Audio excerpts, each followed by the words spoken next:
Good morning everybody. Ito maulan, walang tigil-tigil. And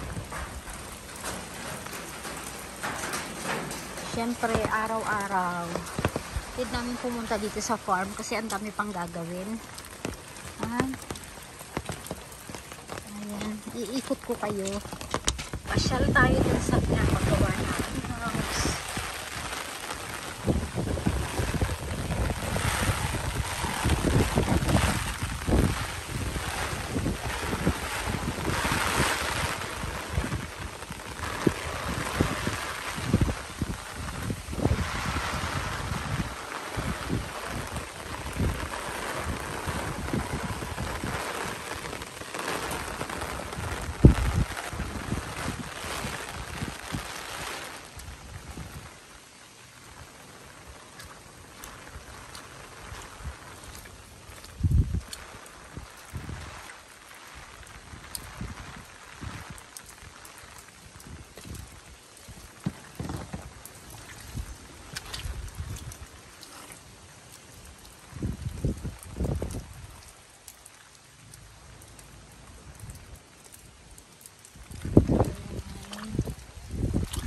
Stop.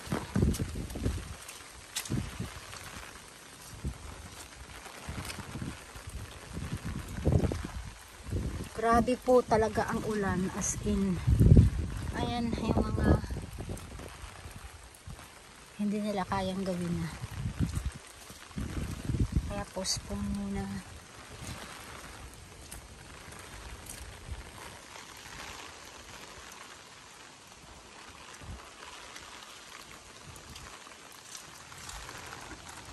Pag tag-ulan talaga, ito yung kalaban ng katrabaho. Ayan. Ito yung, bali 3 yung Poso Negro namin. Ayan. Ayan. Then, andun ba yata sa isang gilid yung dalawa. Ayun.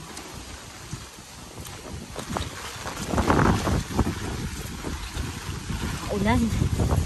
Grabe, lakas ng hangin dito. Ayan. Ayan pa. Ito pa yung isa. Sobrang lalim. Punta natin yung sa fish farm namin.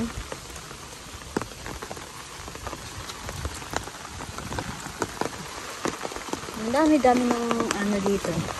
Linisin. Kaso, medyo ano muna. Stop muna sa patrabaho talaga. Gandahan. Nakaboots naman ako kasi sobrang dulas. Ito pa, ano to pababa. Kaya kailangan ingatan talaga. Delikado sana hindi ako mabagsakan. Wala naman yatang double check lang kasi baka may mga punong kahoy na bumagsak sa ulo ko.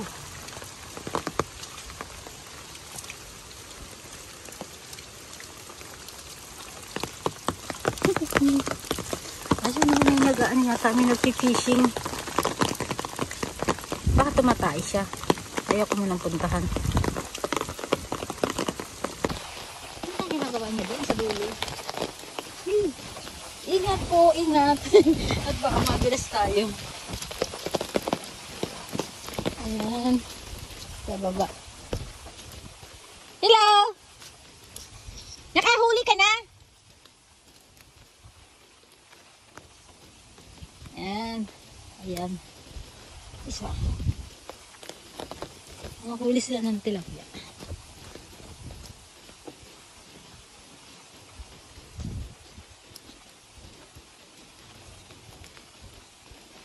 Punta natin yung nagtitishing siya.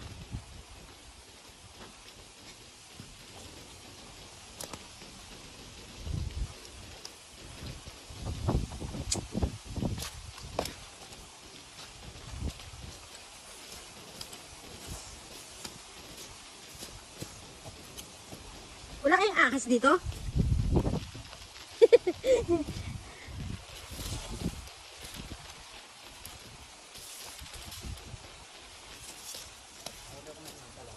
na ba? I-video natin. Ay. Tilapia. Dalag. Ah, dalag ba yan? Oo. May dalag pala dito? 5. Sayang. Pinalpasan ko, ganyan kahaba, maliliit to eh. Iba-iba ng klase yung nandito. Ah. Yung isda namin, galing lang yan doon nung inawasan namin. Wala naman kaming inilagay kasing isda dito. Wala po. Yung nagbungkal kami doon ng bako na nabungkal yung ano nila, yung fish pond. Kaya napapunta sa amin. Mabutas. Mabutas. Hindi ko lang alam kung dumami na sila.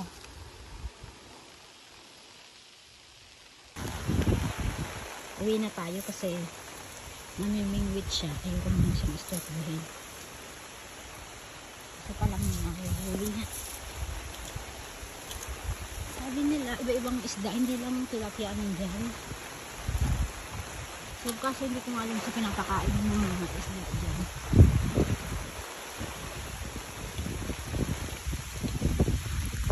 Ito, mga nakuha yun sa akin. Sa ilalim ng tubig. Napakatagal na yan na tibay.